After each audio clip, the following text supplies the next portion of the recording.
Hello and welcome to Will Trump Crash the Dollar? And by the way, that tasty lick that we just heard is an original recording by Marcus at Burn Recording. He was willing to help me out and improve the quality of the music, the intro music, and I think that's a step up from some of the rudimentary sounds that I've produced for other intros to Smaulgld videos. Now, back to Donald Trump, the Federal Reserve executive orders. Got a lot to talk about here, but it won't be long. So, a lot of people talk about how the Federal Reserve has destroyed the dollar. And in large extent, that's true. You can go through the period of time at which the Federal Reserve was created and track it through to today, and you can see that the dollar has lost nearly 90 some odd percent of its value during that time.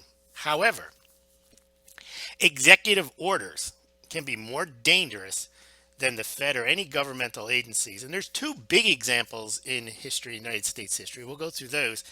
But reminding me of this is we're in danger of it again because we just saw the prime ministers and presidents of India and Venezuela in one fell swoop just go on TV or make an announcement and basically say, look, the money that you have in your pocket's no good anymore.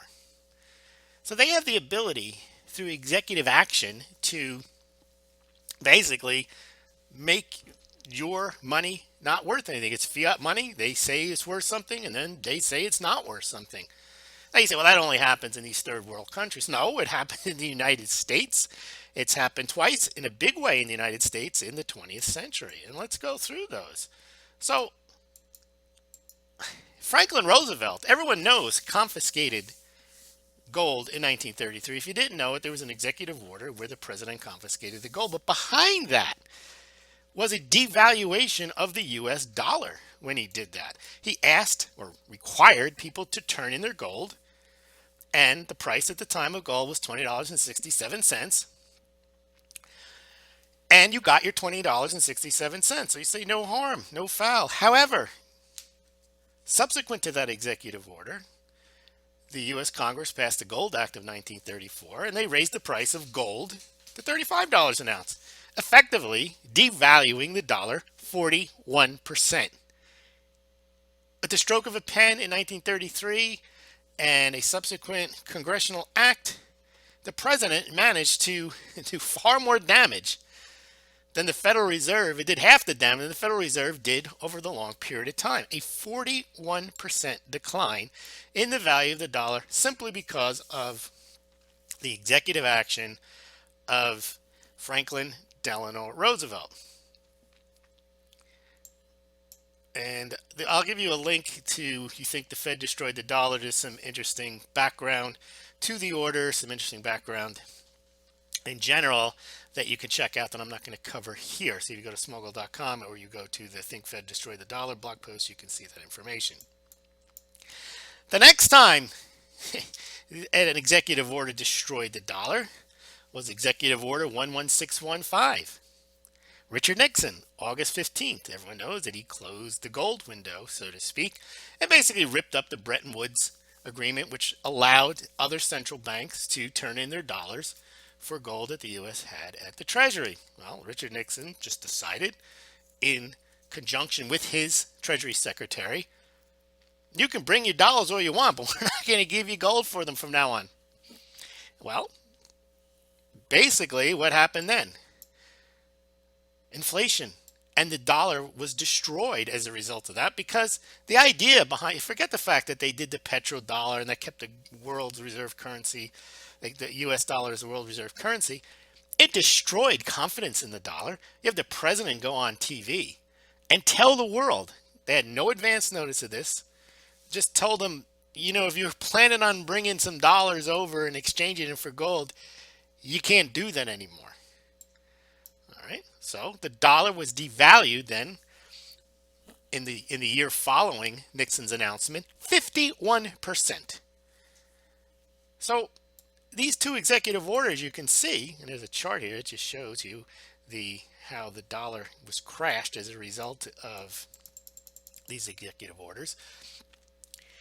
They show that a president, with the stroke of a pen, an announcement on television, an executive order, can absolutely crush your currency unexpectedly. Now let's get to Donald Trump.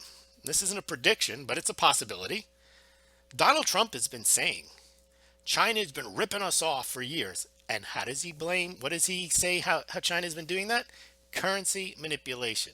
So he thinks for years that China has pushed the yuan lower, which has enabled them to become a international industrial powerhouse exporter to the detriment of the United States. Now, if Trump believes that, and he thinks that a lower dollar would help U.S. industry once it gets back up and running and he brings back all the jobs he says he's going to bring back, then he's going to want to start exporting. Well, if he thinks the dollar is too strong, he could do the same thing. He can instruct his Treasury Secretary to X, Y, or Z. And one of the things X, Y, or Z might be is, well, we believe that China or some other foreign entity who holds U.S. treasuries has obtained an unfair advantage over years, and therefore they owe us money. Well, we're not going to pay their bonds. We're only going to pay a portion of their bonds. We're only going to pay a portion of their whatever. Well, again, if a president comes out and says we're not paying on our treasuries, and Donald Trump has mentioned this isn't just some exercise I came up with out of the imagination, out of my own head. He said, and he kind of walked it back about 6 months ago, that he's the king of debt, and what you do is you negotiate debt, and what if, and then he kind of cut himself off. But you could see where that might head. And if he thought it was in the best interest of the nation, just like Franklin Delano Roosevelt thought it was the best interest of the nation to devalue the dollar and take your gold, just like Nixon thought it was in the best interest of the nation that somehow not being on the gold standard was better because we'd be able to hold on to our gold. And even though we had inflation and the dollar was devalued 51%, Trump can decide it's in the interest of the nation that we don't pay our debt.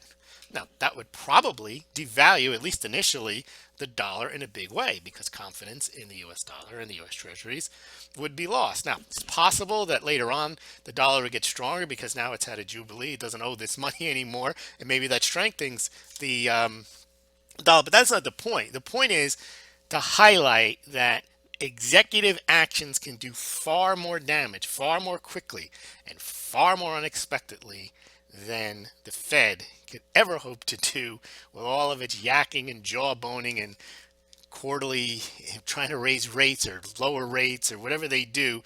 Just keep in mind that the president has the pen and could do executive orders and destroy a large portion of the dollar in a blink of an eye. Thanks for listening.